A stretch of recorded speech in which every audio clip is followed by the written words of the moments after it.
नारायणाय परिपूर्णगुणार्णवाय विश्वोदयस्थितिलयोन्नियतिप्रदाय ज्ञानप्रदाय विबुधासुरसौख्यदुःख सत्कारणाय वितताय नमो नमस्ते। अभ्रमं भंगरहितं अजडं विमलं सदा आनन्दतीर्थमतुलं भजे तापत्रयापहं। भवति यदनुभावादेडमूकोऽपि वाग्मी जडमतिरपि जन्तुर्जायते प्रज्ञमौलिः। सकलवचनचेतो देवता भारती सा मम वचसे निधत्ताम् सन्निधिं मानसे च।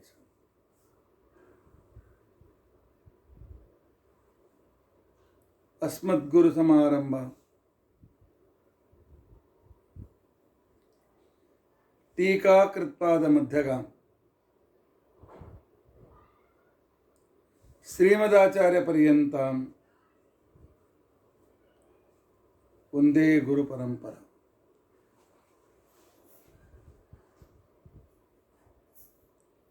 विद्यायां विबुधाचार्यं वेदज्ञानाब्धिचन्दिरं दुर्मतध्वान्तमार्ताण्डं सत्यध्यानमुनिं भजे।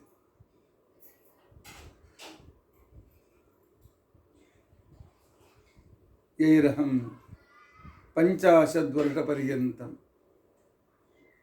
सततं रामपूजकः श्री सत्यप्रमोद गुरुराज भासतां नो हृदम्बरे। बन्धुस्त्वं गुरुरिष्टदैवतमिति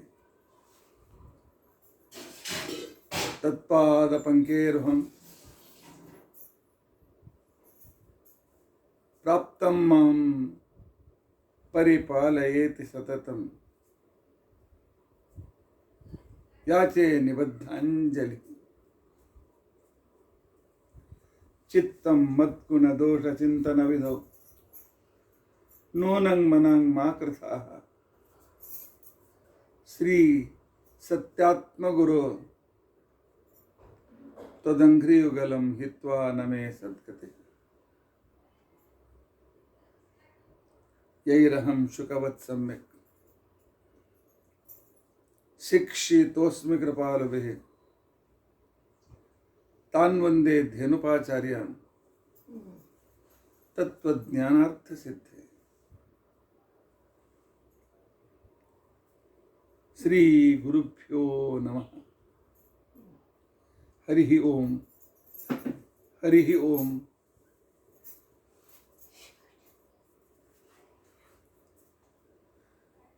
हरिः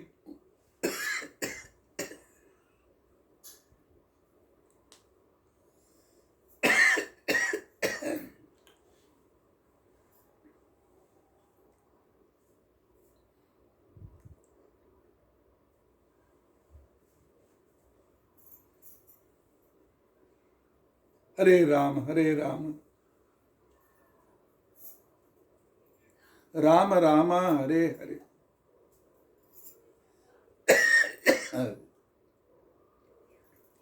हरे कृष्णा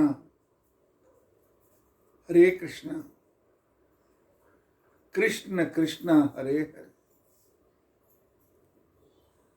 स्वस्तिस्तु अशेष सन्मंगलानि सन्तु। श्लोकैक श्रवण पठन मात्रेण वक्तुश्च श्रोतॄणां निखिल कलिकृत कल्मषापनोदन पटुतरे धर्माद्यखिल पुरुषार्थ साधनीभूते अद्य सत्यव्रत तीर्थानां चरित्र ಚಿಂತನ ವಿಷಯಾರಂಭೆ ಸತಿ ಕಿಂಚಿತ್ ಪೂರ್ವಕಥಾನುವಾದ. ಹರಿ ಓಂ. ಹರಿ ಓಂ. ಹರಿ ಓಂ.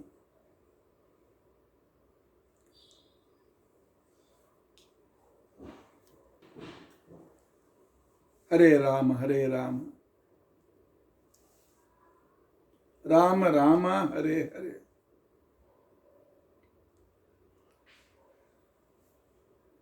ಹರೇ ಕೃಷ್ಣ ಹರೇ ಕೃಷ್ಣ,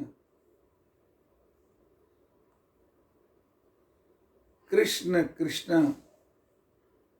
ಹರೇ ಹರೇ. ಹರೇ ರಾಮ ಹರೇ ರಾಮ, ರಾಮ ರಾಮ ಹರೇ ಹರೇ. ಹರೇ ಕೃಷ್ಣ ಹರೇ ಕೃಷ್ಣ, ಕೃಷ್ಣ ಕೃಷ್ಣ ಹರೇ ಹರೇ. ಹರೇ ರಾಮ ಹರೇ ರಾಮ,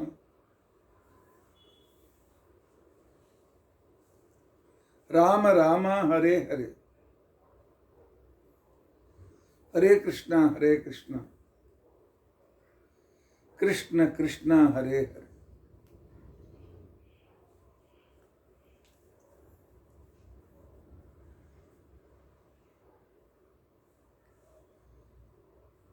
ಶ್ರೀ ಗುರುಭ್ಯೋ ನಮಃ.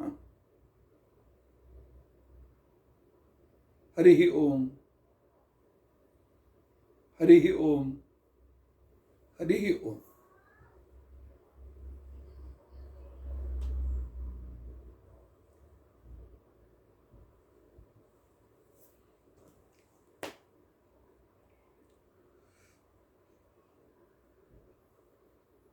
ಹಿಂದಿನ ಕಾಲದಲ್ಲಿ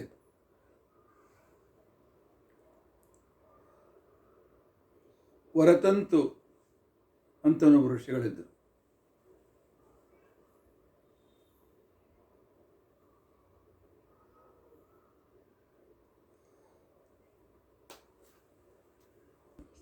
ಒಬ್ಬ ಅಂತೇಳಿ ಶಿಷ್ಯ ಇದ್ದ. ಗುರುಗಳ ಹತ್ತಿರ ಅನೇಕ ವಿದ್ಯೆಗಳನ್ನು ಕಲಿತಿದ್ದ. ಯಾವಾಗ ಗುರುಕುಲದಲ್ಲಿ ಸ್ನಾತಕನಾಗಿ ತನ್ನ ಮನೆಗೆ ಹೊರಟನು,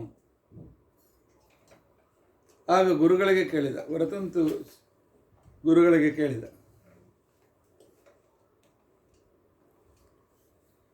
ನಾನು ಎಷ್ಟು ವರದಕ್ಷಿಣೆ, ನಾನು ಗುರುದಕ್ಷಿಣೆ ಎಷ್ಟು ಕೊಡಬೇಕು ಅಂತೇಳಿ. ಅವ್ರು ಹೇಳಿದರು, ಏನಿಲ್ಲಪ್ಪ, ಗುರುದಕ್ಷಿಣೆ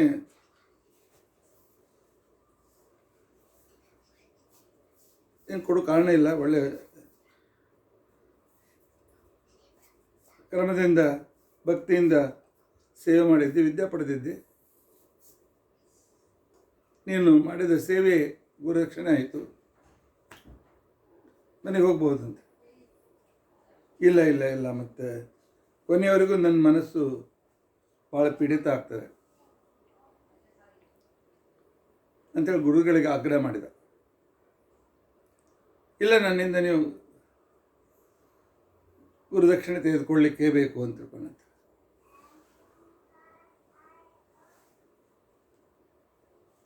ಅವ್ರಿಗೆ ಗೊತ್ತಿತ್ತು, ಕೋಚ್ ಸಾಹೇಬನು ಒಬ್ಬ ಬಡ ತಂದೆ ತಾಯಿಯ ಮಗ, ಹಣ ತಂದು ಕೊಡ್ಲಿಕ್ಕೆ ಆಗೋದಿಲ್ಲ. ಗುರುಗಳಿಗೆ ಗೊತ್ತಿತ್ತು, ಅದಕ್ಕೆ ಬೇಡ ಬೇಡ ಅಂತ ಹೇಳಿದರು. ಕೊನೆಗೆ ಬಹಳ ಆಗ್ರಹ ಮಾಡಿದಾಗ ಇವನಿಗೆ ಆಗದೇ ಇದ್ದಕ್ಕೆ ಒಂದು ಕೆಲಸ ಹೇಳಿದ್ರೆ ಬಿಟ್ಬಿಡ್ತಾನೆ ಅಂತ ತಿಳ್ಕೊಂಡು ಅಂತೇಳಿ, ನೋಡಪ್ಪ, ನನ್ನ ಹತ್ತಿರ ನೀನು 16 ವಿದ್ಯೆ ಕಲಿತಿದ್ದೆ, ಆದ್ದರಿಂದಾಗಿ 16 ಕೋಟಿ ಬಂಗಾರದ ನಾಣ್ಯಗಳನ್ನು ಗುರುದಕ್ಷಿಣೆಯಾಗಿ ತಂದುಕೊಡು.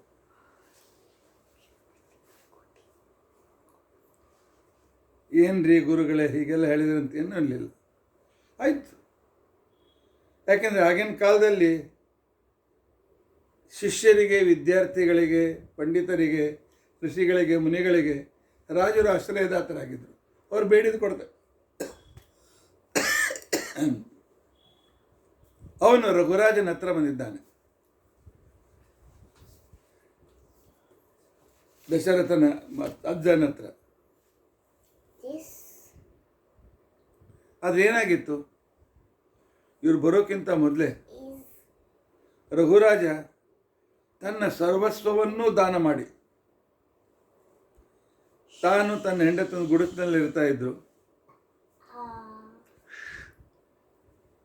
ತಮ್ಮ ವ್ಯವಹಾರಕ್ಕೋಸ್ಕರ ಮಣ್ಣಿನ ಪಾತ್ರೆ ಉಪಯೋಗಿಸ್ತಾ ಇದ್ರು. ಎಲ್ಲ ಇದೆಲ್ಲ ದಾನ ಮಾಡಿ, ಬಂಗಾರ ಬೆಳ್ಳಿ ರಾಜ್ಯ ಸಂಪತ್ತಿ ಎಲ್ಲ. ಈ ಕೌತ್ಸ ಬಂದಾಕ್ಷಣಕ್ಕೇನೆ ಆ ಕಾಲಕ್ಕೆ ಇವನಿಗೆ ಕಾಲು ತೊಳಿಬೇಕು ಅಂತ ತಟ್ಟೆ ಅಂತ ಹೇಳಿದಾಗ ಅವನ ಹೆಂಡತಿ ಮಣ್ಣಿನ ತಟ್ಟೆಗೆ ತಂದು ಕೊಡ್ತಾಳೆ. ಆನಂತರ ಮಣ್ಣಿನ ಪಾತ್ರೆಯಲ್ಲಿ ಕಾಲು ತೊಳೆದು ನೀರನ್ನು ತೆಗೆದುಕೊಂಡು ಬರ್ತಾಳೆ. ಕಾಲು ತೊಳಿತಾರೆ, ಆದಾತಿಥ್ಯ ಮಾಡ್ತಾರೆ. ಕೌತ್ಸನಿಗೆ ಅರ್ಥ ಆಯ್ತು ರಾಜನ ಹತ್ರ ಏನಿಲ್ಲ ಅಂತ.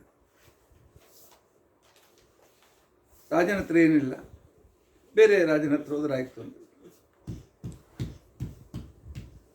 ಯಾಕೆಂತಂದರೆ ರಾಜ ಈಗ ಮೋಡನೆ ಎಲ್ಲ ಮಳೆ ಬೀಳಿಸಿ ಖಾಲಿಯಾದ ಮೋಡದಂತೆ ರಘುರಾಜನ ಕೈ ಖಾಲಿ ಇದೆ. ಇವನಿಗೆ ಕೇಳಿ ಮತ್ತೆ ಮನಸ್ಸಿಗೆ ತ್ರಾಸ ಕೊಡಬಾರ್ದು ಅಂತೇಳಿ ಆಯ್ತು ಊಟ ಮಾಡಿದ್ರೆ ನಾನು ಹೋಗಿ ಬರ್ತೇನೆ ಅಂತ ಹೊರಟ. ರಘುರಾಜ ಹೇಳ್ದ,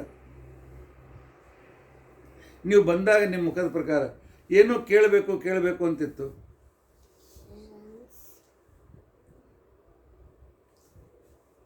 ನೀವು ಸ್ವಲ್ಪ ನಿರಾಶರಾದಂತೆ ಕಾಣುತ್ತದೆ. ಏನು ಹೇಳಿಬಿಡಿ, ಮನಸ್ಸಿನಲ್ಲಿದ್ದನ್ನು ಹೇಳಿಬಿಡಿ, ನನ್ನ ಕಡೆಯಿಂದ ಅಷ್ಟನ್ನು ನಾನು ಮಾಡ್ತೇನೆ. ಏನಿಲ್ಲ ರಾಜ ಅಂತಕೊಂಡು ಪಾಪ ಹೇಳಿದ್ರು.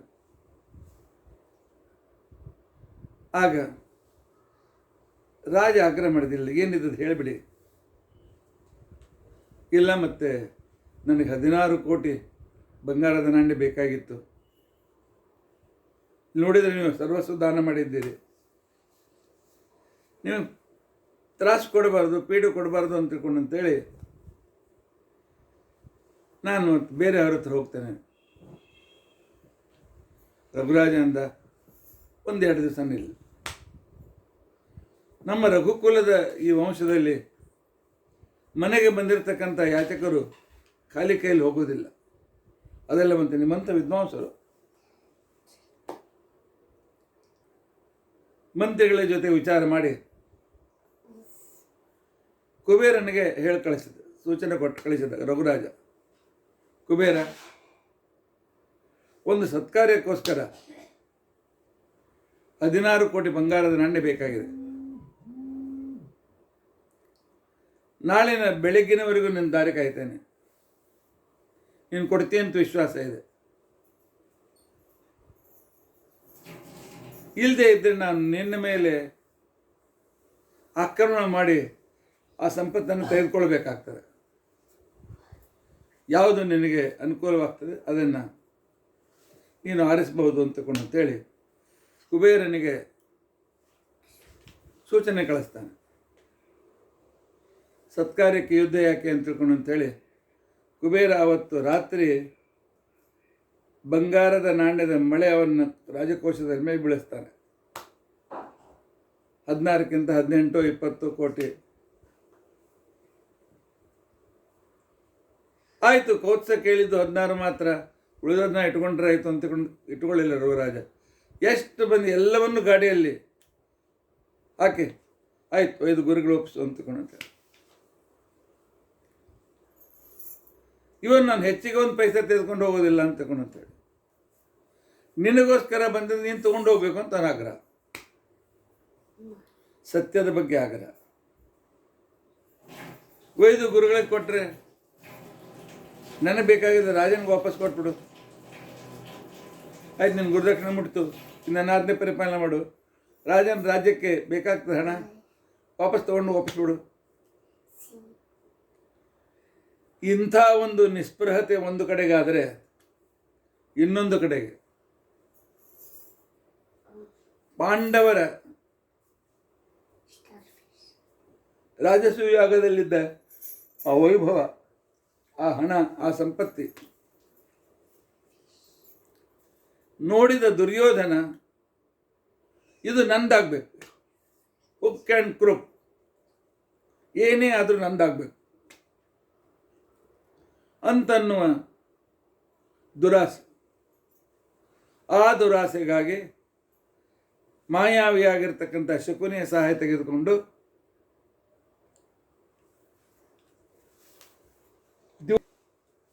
ಪಾಂಡವರೆಲ್ಲ ಸಂಪತ್ತಿಯನ್ನು ಎಳೆದುಕೊಂಡಿರ್ತಕ್ಕಂಥ ಸ್ವಾರ್ಥಿ ದುರ್ಯೋಧನ ಇನ್ನೊಂದು ಕಡೆಗೆ. ಜಗತ್ತಿನಲ್ಲಿ ಅತಿ ಸತ್ಯವಂತರು ಇದ್ದಾರೆ, ಅತಿ ಲೋಭಿಗಳು ಇದ್ದಾರೆ, ಅಸತ್ಯವಂತರಿದ್ದಾರೆ.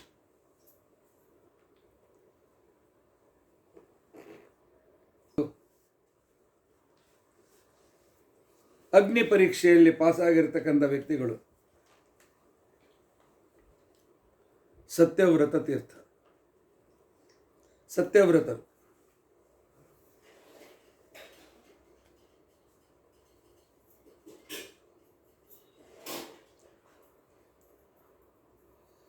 ಸತ್ಯವ್ರತರು ಯಾರು? ಇವತ್ತು ಫಾಲ್ಗುಣ ಶುಕ್ಲ ಪಕ್ಷ ಷಷ್ಠಿ,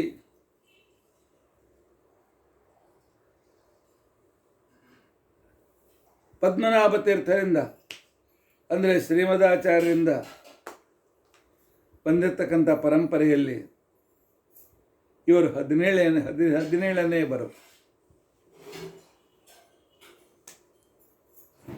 ಆನಂತರ ವಿದ್ಯಾಧೀಶ ತೀರ್ಥರ ಶಿಷ್ಯರು, ವಾಕ್ಯಾರ್ಥ ಚಂದ್ರಿಕಾ ಬರೆದಿರ್ತಕ್ಕಂಥ ವಿದ್ಯಾಧೀಶರ ಶಿಷ್ಯರು.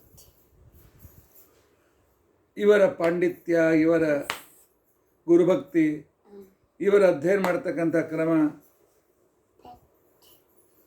ಇವುಗಳನ್ನು ನೋಡಿ ವಿದ್ಯಾಧೀಶರು ಇವರ ಮೇಲೆ ಬಹಳ ಮೋಹಿತರಾಗಿದ್ದು. ಅಷ್ಟೇ ಶುಚಿರ್ಭೂತತೆ, ಅಷ್ಟೇ ಸತ್ಯವಂತಿಕೆ, ಎಂದೂ ಸುಳ್ಳು ಮಾತನಾಡಿದವರಲ್ಲ, ಎಂದೂ ಗುರುಗಳಿಗೆ ಮಾಡತಕ್ಕಂಥವರಲ್ಲ.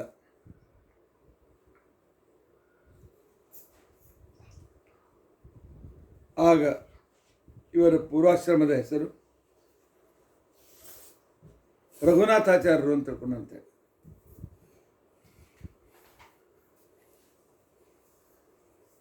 ವಿದ್ಯಾಧೀಶ ತೀರ್ಥರು ಕಾಲ್ನಡಿಗೆಯಿಂದ ಬದಲಿಗೆ ಹೊರಟಿದ್ದಾರೆ. ಬಹುಶಃ ಅದು 2ನೇ ಸಲ ಇರಬೇಕು. ಅವರಿಗೆ ಮನಸ್ಸಿನಲ್ಲಿ ಒಂದು ಕಡೆಗೆ ಬರ್ತೇನೋ ಇಲ್ಲೋ ಅಂತ ಹೇಳಿ ಪರಂಪರೆ ನಿಲ್ಬಾರ್ದು, ಉತ್ತರಾದಿ ಮಠದ ಪರಂಪರೆ ನಿಲ್ಬಾರ್ದು, ಉತ್ತರಾದಿ ಮಠದ ಪರಂಪರೆ ಯೋಗ್ಯ ರೀತಿಯಿಂದ ಮುಂದುವರಿಯಬೇಕು ಅಂತ ಹೇಳಿ ಇರ್ತಕ್ಕಂತಹ ಮಹಾವಿದ್ವಾಂಸರಾದ ವ್ಯಕ್ತಿಗಳಿಗೆ ಆಶ್ರಮವನ್ನು ಕೊಟ್ಟು ವೇದನಿಧಿ ತೀರ್ಥರು ಅಂತ ತಿಳ್ಕೊಂಡಂತೇಳಿ ಹೆಸರನ್ನು ಇಟ್ಟಿದ್ದಾರೆ. ಅವರ ಹೆಸರು ವೇದನಿಧಿ ತೀರ್ಥರು. ದಿಗ್ವಿಜಯ ರಾಮದೇವರನ್ನು ಇಲ್ಲ, ವಂಶರಾಮದೇವರನ್ನು, ವಂಶವಿಠಲರನ್ನು ಕೊಟ್ಟು ಪೂಜೆ ಮಾಡ್ತಾ ಇರಿ, ನಂತರ ಸಂಕಲ್ಪವಾಗ್ತದೆ, ಆಗ ನಾನು ನನ್ನ ಉತ್ತರಾಧಿಕಾರಿಯನ್ನಾಗಿ ನಿಮ್ಮನ್ನು ನೇಮಿಸಿಕೊಳ್ತೇನೆ ಅಂತ ತಿಳ್ಕೊಂಡಂತೇಳಿ ವಿದ್ಯಾಧೀಶ ತೀರ್ಥರು ವೇದನಿಧಿ ತೀರ್ಥರಿಗೆ ಆಶ್ರಮವನ್ನು ಕೊಟ್ಟಿದ್ದಾರೆ. ದಕ್ಷಿಣ ದಿಕ್ಕಿಗೆ ಅವರನ್ನು ಸಂಚಾರ ಮಾಡ್ಕೊಂಡು ಬನ್ನಿ ಅಂತ ತಿಳ್ಕೊಂಡಂತೇಳಿ ಕಳಿಸಿಕೊಟ್ಟಿದ್ದಾರೆ. ತೀರ್ಥರು ಹೆಚ್ಚಿಗೆ ಸಂಪತ್ತಿಯನ್ನು ತೆಗೆದುಕೊಳ್ಳದೆ ಕೇವಲ ದೇವರ ಪಟ್ಟೆಗೆ ಇತ್ತಾಗನ್ನು ತೆಗೆದುಕೊಂಡು ಬದ್ರಿಕಾಶ್ರಮಕ್ಕೆ ಹೊರಟಿದ್ದಾರೆ. ಹರಿದ್ವಾರ ಶ್ರೀಕೇಶ್ ಮುಖಾಂತರ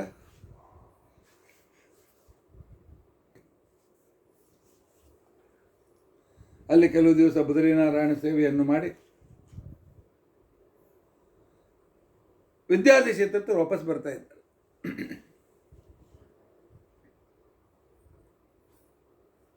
ಹರಿದ್ವಾರದಿಂದ ಬದರಿಗೆ ಹೋಗುವ ದಾರಿಯಲ್ಲಿ ಒಂದು ಶ್ರೀನಗರ ಅಂತೇಳಿ ಹಳ್ಳಿಯೋ ತಾಲೂಕಾನು ಬರ್ತದೆ. ಊರು ನೋಡೋರು ಭಾಳ ಚೆನ್ನಾಗಿದೆ, ಶಹರ್ನಾಗೆ ಕಾಣಿಸ್ತದೆ. ಆ ಶ್ರೀನಗರಕ್ಕೆ ಬಂದ ನಂತರ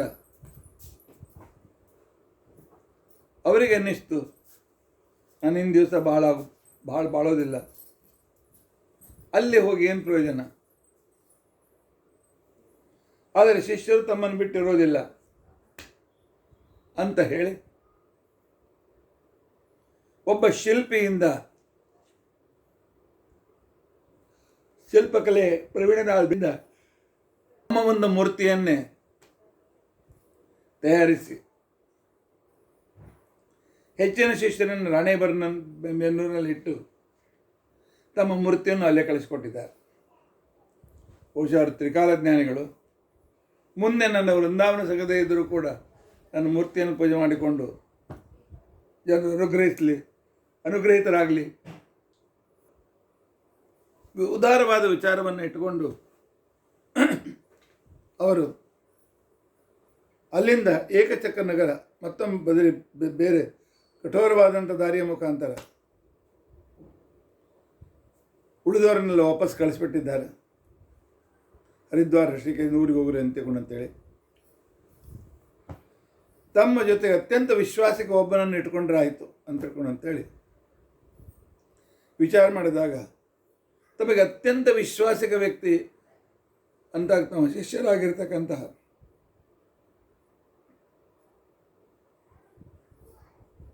ಈ ರಘುನಾಥಾಚಾರ್ಯರು ಅಂತೇಳಿ ನಿರ್ಣಯ ಮಾಡಿ ಉಳಿದವರನ್ನು ಕಳಿಸಿಕೊಟ್ಟು ರಾಮದೇವರ ಪೆಟ್ಟಿಗೆ, ಸೀತಾ ಪೆಟ್ಟಿಗೆ, ದಿಗ್ವಿಜಯರಾಮ ಪೆಟ್ಟಿಗೆ, 3 ಪ್ರಧಾನವಾಗಿರ್ತಕ್ಕಂಥ ಪ್ರತಿಮೆಗಳು. ಆನಂತರ ನಿತ್ಯದಲ್ಲೂ ಪೂಜೆ ಮಾಡಲೇಬೇಕಾದ ವ್ಯಾಸ ಮುಷ್ಟಿ ಇತ್ಯಾದಿಗಳನ್ನು ಮಾತ್ರ ತಮ್ಮಿಟ್ಕೊಂಡು ಉಳಿದದ್ದನ್ನೆಲ್ಲ ಸತ್ಯನಿಧಿ ಕಳಿಸ್ಕೊಟ್ಟಿದ್ದ. ನನ್ನ ಜೊತೆಗೆ ಬಾ ಅಂತ ತಿಳ್ಕೊಂಡಂತೆ ರಘುನಾಥಾಚಾರ್ಯರನ್ನು ಕರೆದುಕೊಂಡು ಹೋಗಿದ್ದಾರೆ. ವಿದ್ಯಾಧೀಶ ತೀರ್ಥರು ಏಕಚಕ್ರ ನಗರಕ್ಕೆ ಬಂದಿದ್ದಾರೆ.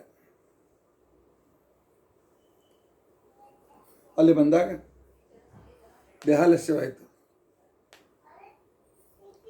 ರಾಮದೇವರ ಪೂಜೆಯನ್ನು ಮಾಡಿ ಭುಜಂಗಿಸಿ ಆ ಪೆಟ್ಟಿಗೆ ಕೀಲಿ ಹಾಕಿ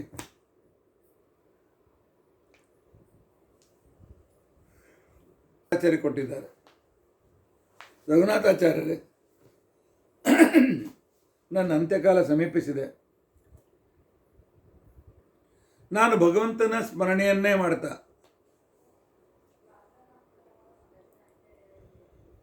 ನಾನು ಈ ಪಾಂಚಭೌತಿಕ ಶರೀರವನ್ನು ಪರಮಾತ್ಮನ ಪಾದಾರ್ಧನೆಗಳಿಗೆ ಸಮರ್ಪಣೆ ಮಾಡ್ತೇನೆ. ನೀವು ತಿರುಗಿ ಹೋಗುವಷ್ಟರಲ್ಲಿ ವೇದನೆ ತೀರ್ಥರು ಪಂಢರಪುರಕ್ಕೆ ಬಂದಿರ್ತಾರೆ. ಅಲ್ಲಿ ಅವರಿಗೆ ಈ ರಾಮದೇವರ ಪೆಟ್ಟಿಗೆಯನ್ನು ಒಪ್ಪಿಸಿಬಿಡಿ. ರಾಮದೇವರ ಪೆಟ್ಟಿಗೆ ಅಂತ ತಿಳ್ಕೊಂಡಂತಂದರೆ ಅದು ಪೆಟ್ಟಿಗೆ ಅಲ್ಲ, ಬರೀ ಪ್ರತಿಮೆ ಅಲ್ಲ, ಸಾಕ್ಷಾತ್ ರಾಮದೇವರು. ಸ್ವತಃ ರಾಮ ಪೂಜೆ ಮಾಡಿದ ಪ್ರತಿಮೆಗಳು. ಬ್ರಹ್ಮದೇವರಂತೂ ಪೂಜೆ ಮಾಡೇ ಮಾಡ್ತಾರೆ.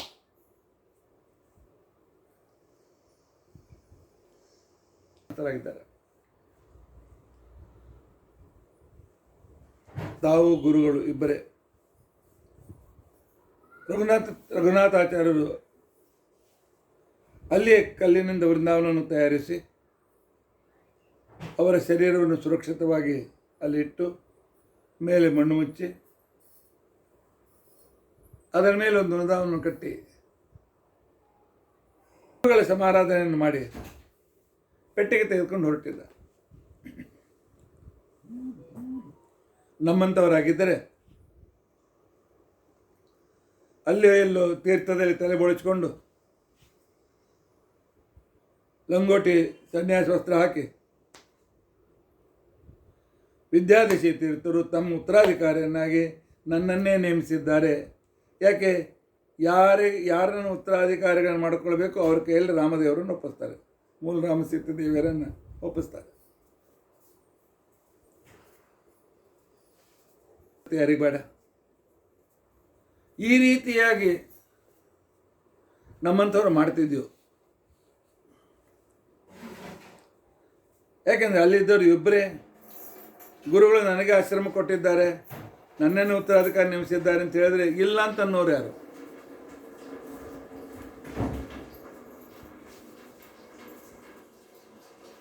ಬೇದನೆ ತೀರ್ಥರ ಮೇಲೆ, ತಮ್ಮ ಗುರುಗಳ ಮಾತಿನ ಮೇಲೆ ವಿಶ್ವಾಸ ಇರತಕ್ಕಂತಹ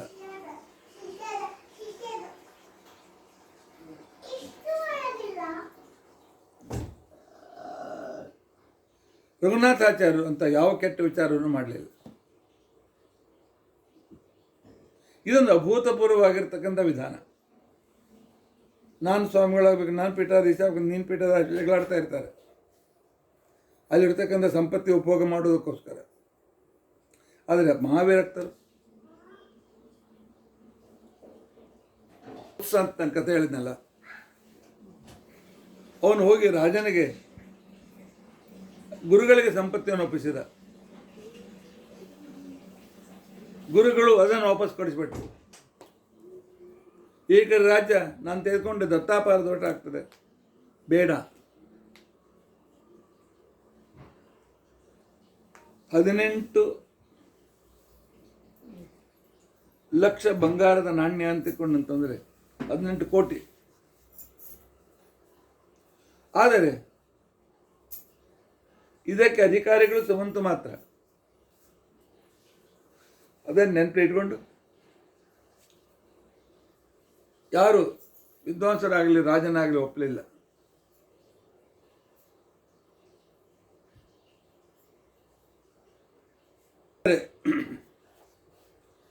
ಎಲ್ಲಿ ವಿದ್ಯಾನಿಧಿ ತೀರ್ಥರಿದ್ದರು ಅಲ್ಲಿ ತಂದು ಒಪ್ಪಿಸಿದ್ದಾರೆ.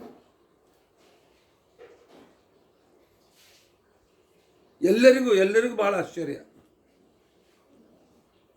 ಪಟ್ಟದ ದೇವರು ಕೈಯಲ್ಲಿರುವಾಗ ಅದನ್ನು ಕೊಟ್ಟ ಗುರುಗಳು ಇಹಲೋಕದಲ್ಲಿ ಇಲ್ಲದೆ ಇರುವಾಗ ನನಗೆ ಆಶ್ರಮ ಕೊಟ್ಟಿದ್ದಾರೆ, ನಾನೇ ವಾರಸ್ದಾರ ಅಂತಿಕೊಂಡಂತ ಎಂಥವನಾದರೂ ಅಂತಾನೆ. ಯಾಕೆ? ಆ ಪ್ರತಿಮೆ ಪೂಜೆ ಮಾಡಲಿಕ್ಕೋಸ್ಕರ ಒಂದು ದಿವಸದ ಪೂಜೆ ಸಿಗಬೇಕಾಗಿದ್ದರೆ ಎಷ್ಟೋ ಜನ್ಮದ ಪುಣ್ಯ ಬೇಕು ಅಂತಿಕೊಂಡಂತ ಹೇಳ್ತಾರೆ. ನಮ್ಮ ಉತ್ತರಾಂಧ್ರದ ಸತ್ಯಪ್ರಮೋದ್ ತೀರ್ಥರಿಗೆ ಆರೋಗ್ಯ ಚೆನ್ನಾಗಿರಲಿಲ್ಲ. ಎಷ್ಟೋ ಜನ ಹೇಳಿದರು, ಇಲ್ಲ ಮತ್ತೆ ಆಶ್ರಮ ತೆಗೆದುಕೊಂಡು 3 ದಿವಸದಾಗೋ 3 ತಿಂಗಳದಾಗೋ ನೀವು ಹೊರಟೋಗ್ಬಿಡ್ತೀರಿ, ನಿಮ್ಮ ಕಡೆಯಿಂದ 2-3 ಸ್ನಾನ ಅದೆಲ್ಲ ಆಗೋದಿಲ್ಲ, ಹಾಗೆ ಹೀಗೆ ಅಂತ ತಿಳ್ಕೊಂಡಂತೆ. ಕೆಲವರು 3 ದಿವಸ ಅಂತ ಹೇಳಿದ್ರು, ಕೆಲವರು 13 ದಿವಸ ಅಂತ ಹೇಳಿದ್ರು, ಕೆಲವರು 3 ತಿಂಗಳು ಅಂತ ಹೇಳಿದರು.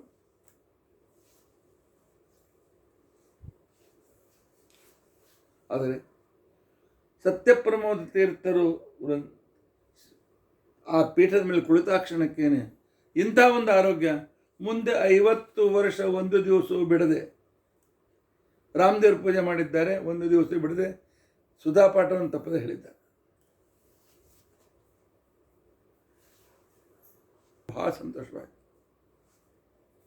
ಬಹಳ ಸಂತೋಷ ಆಗಿ ಆ ಕಾಲಕ್ಕೆ ಅವ್ರು ಹೇಳ್ತಾರೆ, ನನಗೆ ವಯಸ್ಸಾಗಿದೆ, ನೀವೇ ಆಶ್ರಮ ತೆಗೆದುಕೊಳ್ಬೇಕು ಅಂತ ತಿಳ್ಕೊಂಡಂತೆ. ರಾಮದೇವರು ನಿಮ್ಮ ಕೈಲೇ ಬಂದಿದ್ದಾನೆ. ಈ ರೀತಿ ಪ್ರಾಮಾಣಿಕ ಜಗತ್ತಿನ ಎಲ್ಲೂ ಕಾಣಿಸ್ಲಿಕ್ಕೆ ಆಗೋದಿಲ್ಲ ಅಂತ ತಿಳ್ಕೊಂಡಂತೇಳಿ ಅವರಿಗೆ ನಾಮಕರಣವನ್ನು ಮಾಡಿ ಆಶ್ರಮವನ್ನು ಕೊಟ್ಟು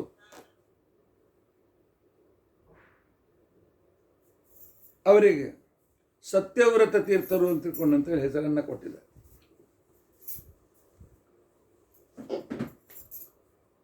ಸತ್ಯವ್ರತ ತೀರ್ಥರು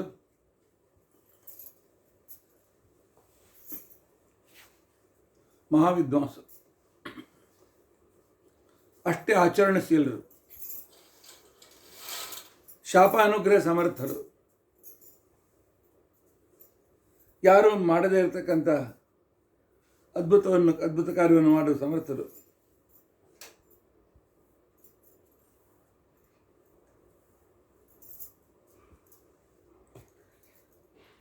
ಯಾಕೆ ಸತ್ಯವ್ರತರು ಅಂತ ಹೆಸರಿಟ್ಟರು ಅಂತಂದರೆ, ಇವರು ಸತ್ಯವಂತನ್ನುವಂತಕ್ಕೇನು ಜಗತ್ತಿಗೆ ತೋರಿಸಿಕೊಟ್ಟಿದ್ದಾರೆ. ಕೈಯಲ್ಲಿದ್ದ ರಾಮ ಸಂಸ್ಥಾನ ಪ್ರತಿಮೆಗಳನ್ನು ತಾವು ಇಟ್ಕೊಳ್ಬೋದಾಗಿದ್ದರೂ ಕೂಡ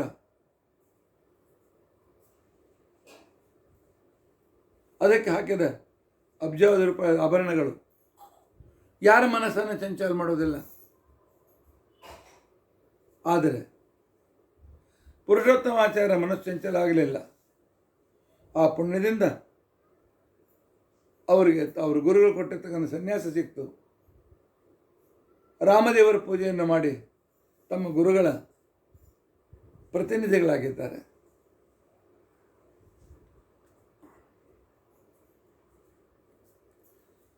ಇಂಥ ಸತ್ಯವ್ರತರು ಅನ್ನೋ ಹೆಸರಿನಿಂದಲೇ ಇವತ್ತಿಗೂ ಕೂಡ ಉತ್ತರಾದ ಮಠದಲ್ಲಿ ಪ್ರತಿಯೊಬ್ಬರಿಗೂ ಹಿಂದೆ ಸತ್ಯ ಜೋಡಿಸಲಾಗ್ತದೆ. ಸತ್ಯವ್ರತರಿಂದ ಪ್ರಾರಂಭವಾಗಿರ್ತಕ್ಕಂಥದ್ದು ಈ ಸತ್ಯ ಅಂತನ್ನೋ ಹೆಸರು. ರೆಕಾರ್ಡ್ ಬ್ರೇಕ್ ಇದು ಯಾರಿಗೂ ಇರಲಿಕ್ಕೆ ಸಾಧ್ಯವಿಲ್ಲ.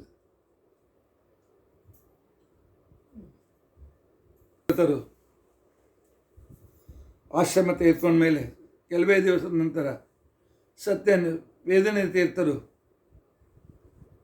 ಆಯುಷ್ಯ ಮುಗಿದುದರಿಂದ ವೃಂದಾವನಸ್ಥರಾಗಿದ್ದಾರೆ. ಸತ್ಯವ್ರತರು ಪಂಢರಪುರದಲ್ಲಿ ಬಹಳ ವಿಜೃಂಭಣೆಯಿಂದ ತಮ್ಮ ಗುರುಗಳ ಸಂದೇಶವನ್ನು ಜಗತ್ತಿಗೆ ಸಾರುವುದಕ್ಕೋಸ್ಕರ ವಿಜೃಂಭಣೆಯಿಂದ ಜ್ಞಾನಛತ್ರ ಮಾಡಿದ್ದಾರೆ.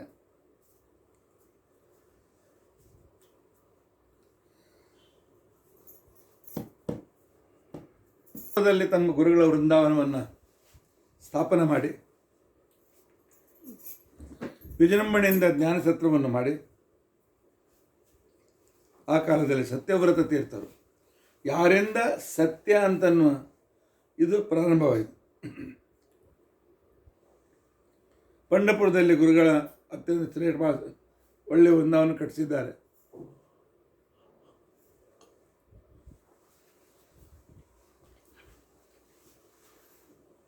ಅಂತ ಸತ್ಯವ್ರತ ತೀರ್ಥರು ಪಂಢರಪುರ ಮಾರ್ಗವಾಗಿ ಗುಲ್ಬರ್ಗಾಕ್ಕೆ ಬಂದಿದ್ದಾರೆ. ಗುಲ್ಬರ್ಗಾ ಮಾರ್ಗದಿಂದ ಹೈದರಾಬಾದಕ್ಕೆ ಬಂದಿದ್ದಾರೆ. ಆಗ ಹೈದರಾಬಾದ್ದಲ್ಲಿ ಗೋಲ್ಕೊಂಡ ಮನೆತನದ ಅಬ್ದುಲ್ ಕುತುಬ್ ಶಾ ಅಂತಕ್ಕಂಥ ಒಬ್ಬ ಇಸ್ಲಾಂ ರಾಜ ಹೈದರಾಬಾದನ್ನು ಆಳ್ತಾ ಇದ್ದ. ಅವನಿಗೆ ಅತ್ಯಂತ ಬೇಕಾದ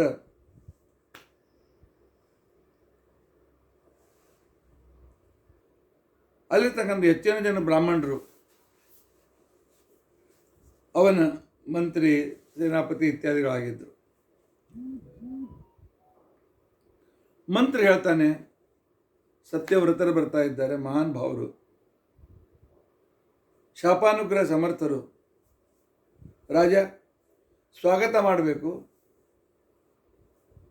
ಅವರಿಗೆ ಕಾಣಿಕೆ ಕೊಡಬೇಕು, ಆಗ ನಿನ್ನ ರಾಜ್ಯ ಸುಭಿಕ್ಷವಾಗಿರ್ತದೆ ಅಂತ ತಿಳ್ಕೊಂಡಂತೆ.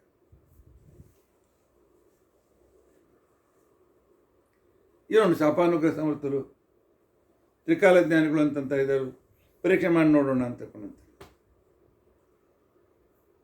ಆಯ್ತು, ಸರಿಯಾದ ನೈವೇದ್ಯ ವೇಳೆಗೆ ನಮ್ಮ ರಾಜಮಹಲಿಂದ ನೈವೇದ್ಯ ಕಳಿಸ್ಕೊಡ್ತೀನಿ, ಅದನ್ನು ಸ್ವೀಕಾರ ಮಾಡಬೇಕು ಅಂತ ತಿಳ್ಕೊಂಡಂತೇಳಿ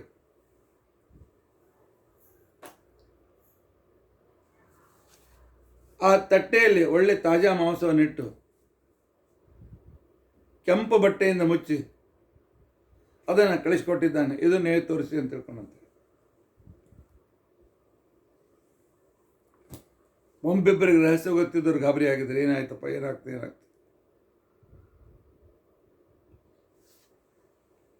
ಮಾಡಬೇಕು, ನೈವೇದ್ಯ ಮೇಲೆ ಶಂಕೋದಕ ಪ್ರೋಕ್ಷಣೆ ಮಾಡಬೇಕು.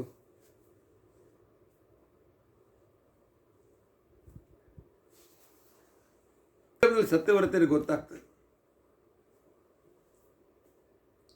ರಾಜನನ್ನು ಪರೀಕ್ಷೆ ಮಾಡೋದಕ್ಕೋಸ್ಕರ ಮಾಂಸವನ್ನು ತಂದಿಟ್ಟಿದ್ದಾನೆ. ಬೇಡ ಅಂತಕೊಂಡಂತಂದರೆ ರಾಜನ ಅವಕೃಪೆ. ಅನೇಕ ಪೀಡೆಗಳು ಪ್ರಾರಂಭವಾಗ್ತವೆ. ರಾಮದೇವರಿಗೆ ಪ್ರಾರ್ಥನೆಯನ್ನು ಮಾಡಿ, ಪರಮಾತ್ಮ, ಈ ನಿನ್ನ ಮರ್ಯಾದೆಯನ್ನು ಉಳಿಸಿಕೊಳ್ಳುವ ಜವಾಬ್ದಾರಿ ನಿಂದ ಇದು ಅಂಥೇಳಿ ಶಂಖೋದಕವನ್ನು ಅದರ ಮೇಲೆ ಪ್ರೋಕ್ಷಣೆ ಮಾಡಿದ್ದಾರೆ. ನೈವೇದ್ಯ ಮುಗಿದ ಮೇಲೆ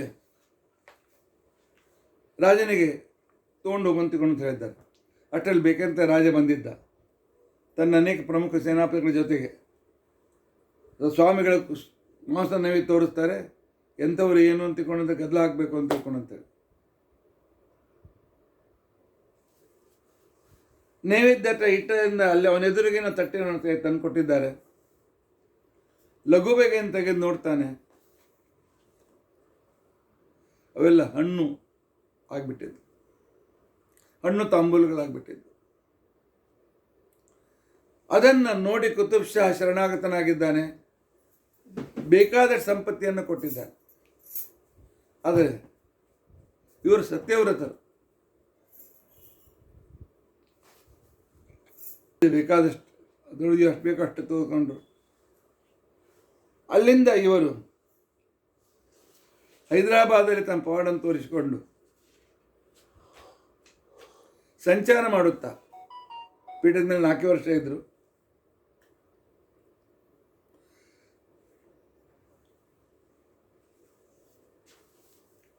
ಮರಾಠದಲ್ಲಿ ಸಾಂಗ್ಲಿಗೆ ಬಂದಿದ್ದಾರೆ. ಎಲ್ಲಿ ಕೃಷ್ಣಾ ನದಿ ಭೋರ್ಗರ ಹೊತ್ತು ಹರಿತಾ ಇರ್ತಾಳೆ. ಇಲ್ಲೇ ತಪಸ್ಸು ಮಾಡಬೇಕು ಅಂತ ತಿಳ್ಕೊಂಡು ನಿರ್ಧಾರ ಮಾಡಿ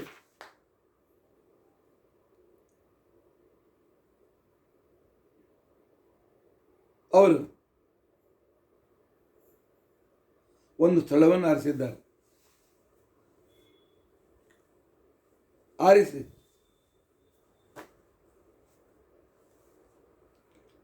ಪ್ರವಚನ ಮಾಡಲಿಕ್ಕೆ ಪ್ರಾರಂಭ ಮಾಡಿದ್ದ.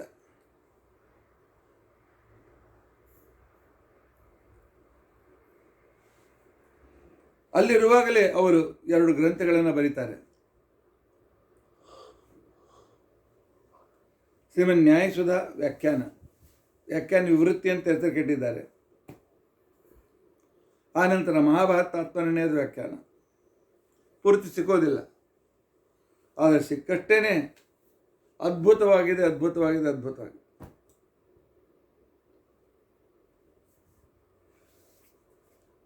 ಅದರ ಕ್ರಮ ತಪಸ್ಸು ಹೇಗೆ ಅಂತ ತಿಳ್ಕೊಂಡಂತಂದರೆ, ಕರ್ನಾಟಕದಲ್ಲಿ ಬಾರ್ಡರ್ದು, ಕರ್ನಾಟಕ ಮಹಾರಾಷ್ಟ್ರ ಬಾರ್ಡರ್ ಸಾಂಗಲಿಯಲ್ಲಿ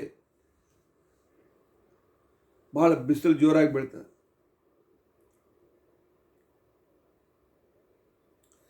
ಕಾಲಿಗೆ ನೀರು ಹಾಕ್ಕೊಂಡು ಹೋದರೂ ಭಾಳ ಸುಡ್ತಕ್ಕಂಥ ಉಸುಕು. ಅವರು ಆ ಉಸುಕಿನಲ್ಲಿ ತೆಗೆದು ಬಿಸಿ ಉಸುಕಿನ ಮೇಲೆ ಸೂರ್ಯಾಸ್ತ ಕೂತು ಜಪ ಮಾಡ್ತಾಯಿದ್ರು.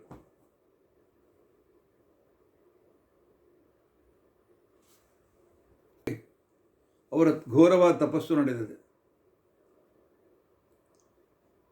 ತಪಸ್ಸು ನಡೆದಿರ್ತಕ್ಕಂಥ ಸಂದರ್ಭ, ಇವರ ಪಾಂಡಿತ್ಯ, ಇವರ ವೈಶಿಷ್ಟ್ಯ ನೋಡಿದ ಆಗಿನ ಪ್ರಸಿದ್ಧ ಕವಿಗಳು ವಿದ್ಯಾಧೀಶ ವಿಜಯದಲ್ಲಿ ಸತ್ಯವ್ರತರನ್ನು ನಂಬಿರ್ತಕ್ಕಂಥವರು ಉದ್ಧತರಾಗ್ತಾರೆ, ಅವರನ್ನು ತಿರಸ್ಕರಿಸಿರ್ತಕ್ಕಂಥವ್ರು ಜೀವನದಲ್ಲಿ ವಿನಾಶವನ್ನು ಹೊಂದ್ತಾರೆ ಅಂತನ್ನುವ ಒಂದು ವಿಚಾರವನ್ನು ತಿಳಿಸುತ್ತಾ ಅವರ ಬಗ್ಗೆ ವಿದ್ಯಾಧೀಶ ವಿಜಯದಲ್ಲಿ ಈ ರೀತಿಯಾಗಿ ಹೇಳ್ತಾರೆ. ಆ ಪುಸ್ತಕ ಈ ಕ್ರಮದಲ್ಲಿದೆ, ಸತ್ಯವ್ರತರ ಬಗ್ಗೆ ಹೇಳಿದ ಮಾತು.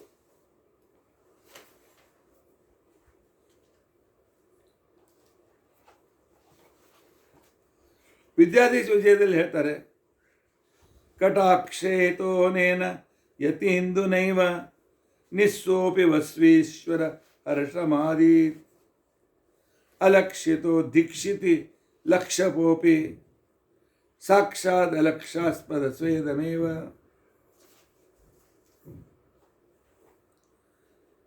ಯಾರ ಮೇಲೆ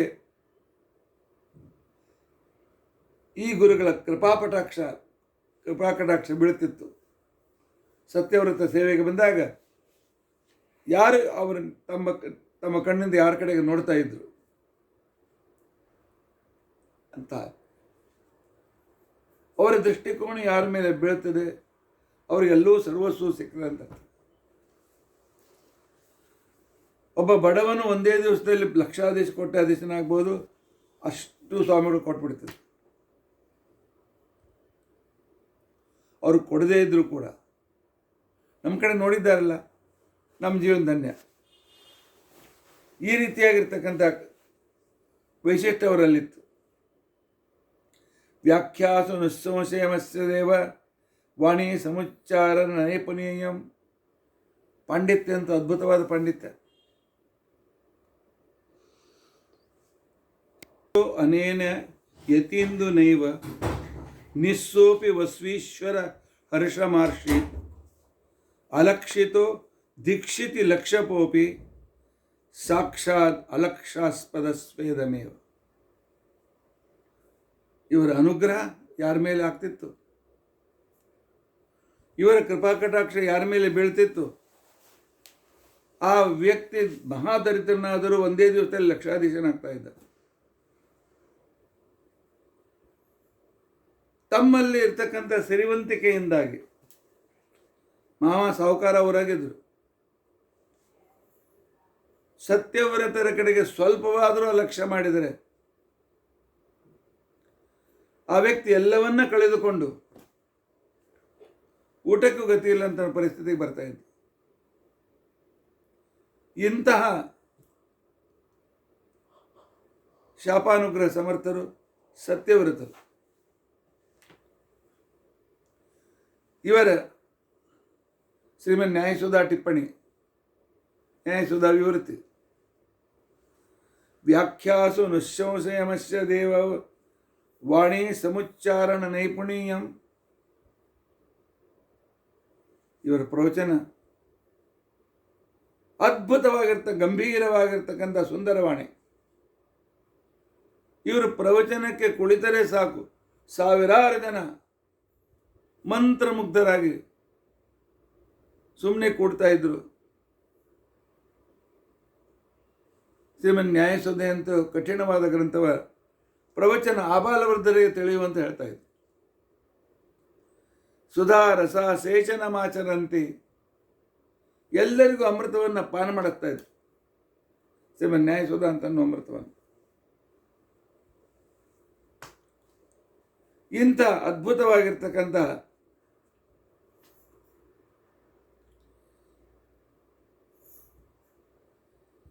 ಅಂಥ ಅನೇಕ ಕಠೋರ ತಪಸ್ಸು,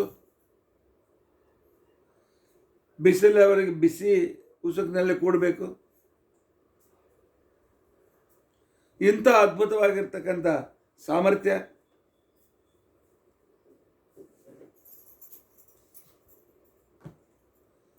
ಇಂಥ ಅದ್ಭುತವಾಗಿರ್ತಕ್ಕಂಥ ವ್ಯಕ್ತಿತ್ವ ಸತ್ಯನೇ ತೀರ್ಥರು, ಸತ್ಯವ್ರತ ತೀರ್ಥರು. ಇಂಥ ಸತ್ಯವ್ರತ ತೀರ್ಥರು ಸಾಂಗಲಿಯಲ್ಲಿದ್ದಾಗಲೇ ದೇಹಾಲಸ್ಯವಾಯಿತು. ದೇಹಾಲಸ್ಯವಾದ ಕ್ಷಣಕ್ಕೇನೆ ಅವರು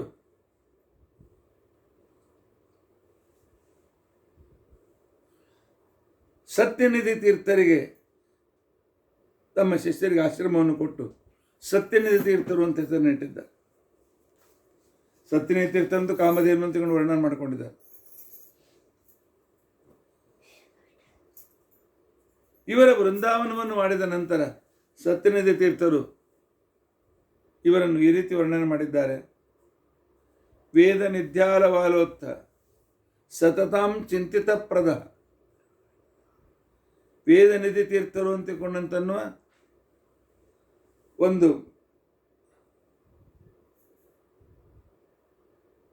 ವೃಕ್ಷದ ಆ ಒಂದು ಗುಂಪಿನಲ್ಲಿ ಒಂದು ಇದರಲ್ಲಿ ನಾವು ಆಲವಾಲ ಅಂತಂದರೆ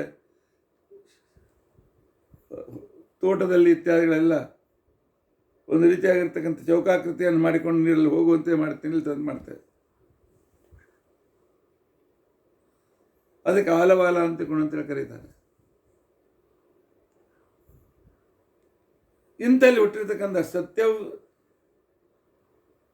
ಇಂಥ ವೇದನಿದ್ದಾಲವಾಲೋತ್ತ ವಿದುಷಾಂ ಚಿಂತಿತ ಪ್ರದ. ಇವರು ಪಂಡಿತರಿಗೆ, ವಿದ್ವಾಂಸರಿಗೆ, ಯೋಗ್ಯ ವ್ಯಕ್ತಿಗಳಿಗೆ ಇವರು ಕೊಟ್ಟ ಸಂಪತ್ತಿ ಲೆಕ್ಕ ಇಲ್ಲದಷ್ಟು ಕೊಟ್ಟಿದ್ದಾರೆ. ಇಂತಹ ಸತ್ಯವ್ರತಕ್ಕೆ ಕಲ್ಪದ್ರು. ಇವರು ಕಲ್ಪವೃಕ್ಷದಂತೆ ಇದ್ರು. ವೇದ ನಿಧಿಗಳು ಅಂತಕ್ಕಂಥ ಪಾತಿಯಲ್ಲಿ ಬೆಳೆದ ಸತ್ಯವ್ರತರು ಅಂತನ್ನೋ ಕಲ್ಪವೃಕ್ಷ ನಮ್ಮಂಥ ಭಕ್ತರನ್ನು ಕೂಡ ಅನುಗ್ರಹಿಸಲಿ, ನಮಗೂ ಕೂಡ ಅನುಗ್ರಹ ಮಾಡಲಿ ಅಂತ ಪ್ರಾರ್ಥನೆ ಮಾಡಿಕೊಳ್ತಾ ಇದ್ದಾರೆ.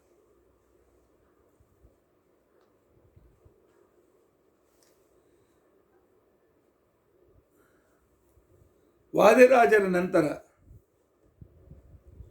ರಾಘವೇಂದ್ರ ಸ್ವಾಮಿಗಳ ಪೂರ್ವದಲ್ಲಿ ಸಜೀವವಾಗಿ ವೃಂದಾವನವನ್ನು ಪ್ರವೇಶ ಮಾಡಿದಂಥವರು ಸತ್ಯವ್ರತ ತೀರ್ಥರು. ದೇಹದ ಮೇಲೆ ಎಂದೂ ಅಭಿಮಾನ ಹೊರಟೋಗ್ಬಿಟ್ಟಿತ್ತು. ತಮ್ಮ ಶಿಷ್ಯರಿಗೆ ಆಶ್ರಮ ಕೊಟ್ಟು ಎಲ್ಲರನ್ನು ನೋಡ್ತಾ ನೋಡ್ತಾ ಇರುವಂತೆಯೇ ವೃಂದಾವನದಲ್ಲಿ ಪ್ರವೇಶ ಮಾಡಿ ಮುಚ್ಚಲಿಕ್ಕೆ ಹೇಳಿದ್ದಾರೆ. ಇಂದಿಗೂ ಆ ವೃಂದಾವನದಲ್ಲಿ, ಸಾಂಗಲಿ ವೃಂದಾವನದಲ್ಲಿ ಅವರು ಜೀವಂತ ಇದ್ದಾರೆ.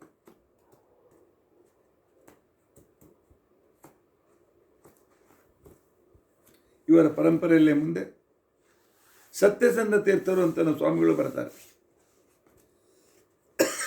ಮಹಾವಿದ್ವಾಂಸರು, ಅನೇಕ ಗ್ರಂಥವನ್ನು ಬರೆದವರು. ಅವರು ಇವರ ವೃಂದಾವನದಲ್ಲಿ ಎದುರಿನಲ್ಲಿ ಇವರಿಗೆ ರಾಮದೇವರು ಕಾಣಬೇಕು ಅಂತ ಕ್ರಮದಲ್ಲಿ ರಾಮದೇವರನ್ನು ಪೂಜೆ ಮಾಡ್ತಾ ಇದ್ದರೆ, ಪೂಜೆ ಮಾಡಿ ಭಕ್ತಿ ಭರದಲ್ಲಿ ವಿಷ್ಣು ಸ್ತುತಿ ಅಂತ ಒಂದು ಸ್ತೋತ್ರವನ್ನು ಮಾಡಿದ್ದಾರೆ. ಬಹಳ ಅದ್ಭುತವಾದ ಸ್ತೋತ್ರ.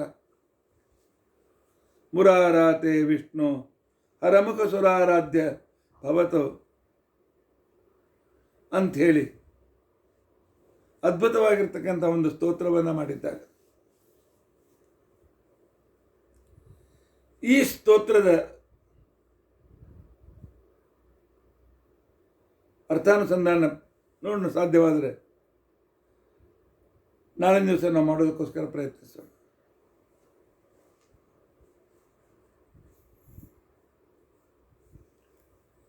ಇವರು ಸ್ತೋತ್ರ ಮಾಡ್ತಾ ಇದ್ರೆ ಅದರಿಂದ ಬಹಳ ಮೈಮರೆತು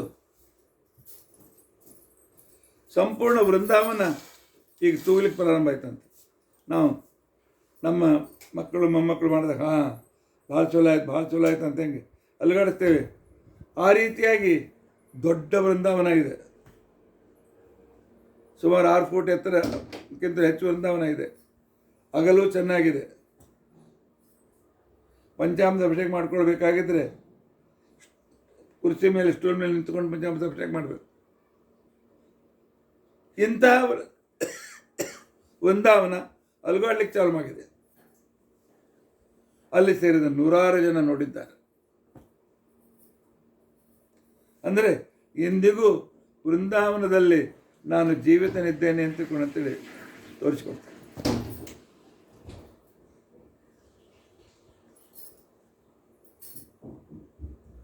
ಇವರ ವೃಂದಾವನ ಇವತ್ತಿಗೂ ಕೂಡ ಸಾಂಗಲಿಯಲ್ಲಿದೆ.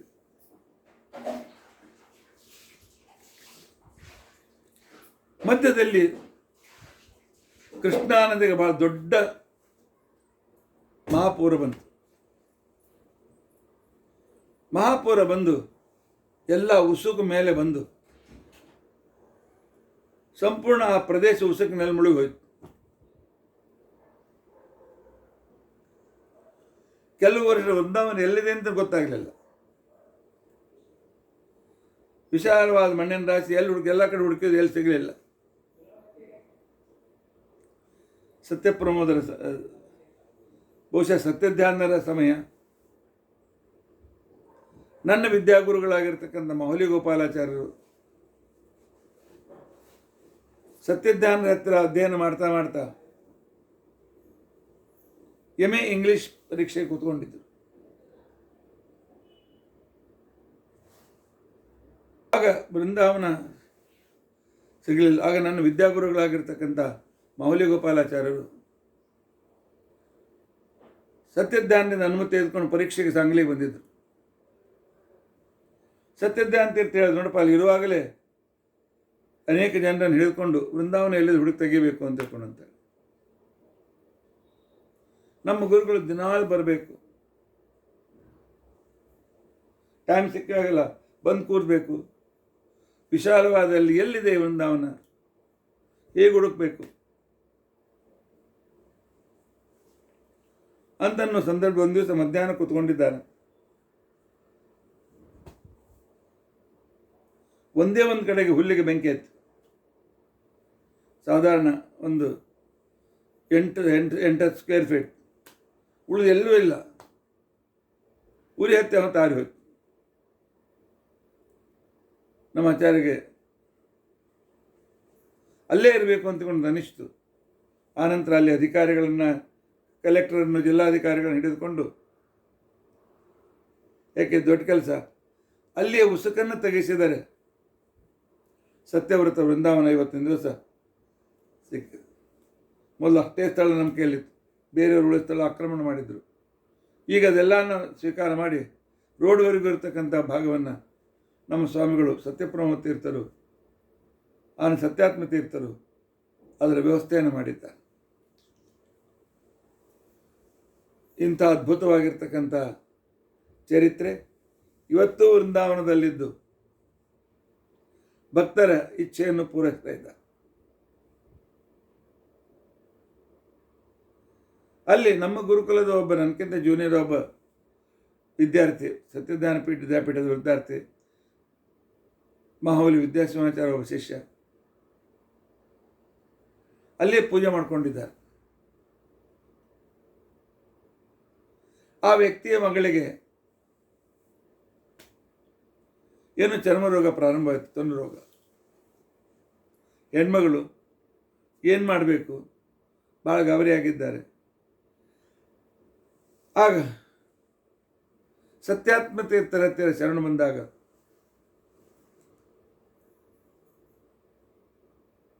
ಅವರು ರಾಮದೇವರಿಗೆ ಏರಿಸಿದ ಗಂಧವನ್ನು ಕೊಟ್ಟು, ಇದನ್ನು ಸತ್ಯವ್ರತರ ವೃಂದಾವನಕ್ಕೆ ಏರಿಸಿ ನಿನ್ನ ಮಗಳ ಮೇಲೆ ದಿನ ಹಚ್ಚು ಅಂತ ಕೊಡ್ತೇವೆ. ಸತ್ಯವ್ರತರ ಸೇವೆಯನ್ನು ಮಾಡಿ ಆ ಹೆಣ್ಮಗಳು ಪೂರ್ತಿ ಗುಣವಾಗಿದ್ದಾಳೆ. ಇಂತಹ ಅದ್ಭುತವಾಗಿರ್ತಕ್ಕಂಥ ಮಹಿಮೆಯಿಂದ ಯುಕ್ತರಾಗಿರ್ತಕ್ಕಂಥವರು ಸತ್ಯವ್ರತ ತೀರ್ಥ ಶ್ರೀಪಾದಂಗಳವರು. ಇವರ ಮಹಿಮೆ ಅತಿ ಅದ್ಭುತ, ಅತಿ ಅದ್ಭುತ. ಅನ್ನದಾನದಲ್ಲಿ ಯಾವಾಗಲೂ ಮುಂದು, ಬಡವರಿಗೆ ಸಹಾಯ ಮಾಡುವಾಗಲೂ ಮುಂದು. ಮುಗ್ಧರು ಸುಮ್ಮ ಪ್ರದಕ್ಷಿಣೆ ಹಾಕಿದ್ರೆ ಸಾಕು, ಅವರಿಗೆ ಮಹಾಫಲವನ್ನು ಕೊಡ್ತಕ್ಕಂಥ ಮಹಾನ್ ಗುರುಗಳು ಸತ್ಯವ್ರತ ತೀರ್ಥ ಶ್ರೀಪಾದಂಗಳವರು.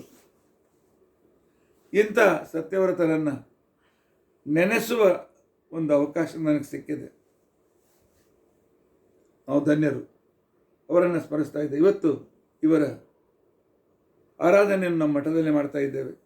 ವಿರಾರದ ಸರ್ವಜ್ಞ ವಿದ್ಯಾಪೀಠದಲ್ಲಿ ತಿರುಪತಿ ಬಾಲಾಜಿ ಮಂದಿರ ಈ ಸ್ಥಳದಲ್ಲಿ ಆಚರಿಸ್ತಾ ಇದ್ದೇವೆ. ಯಾಕೆ, ಇಲ್ಲಿ ವೃಂದಾವನದಲ್ಲಿ ಅವರ ಮೃತ್ಯು ಕೂಡ ಇದೆ. ಅದು ಕೂಡ ಸ್ವತಃ ನಮ್ಮ ಸ್ವಾಮಿಗಳು ಕೊಟ್ಟಿರ್ತಕ್ಕಂಥ ವೃತ್ಯಕ್ಕೆ.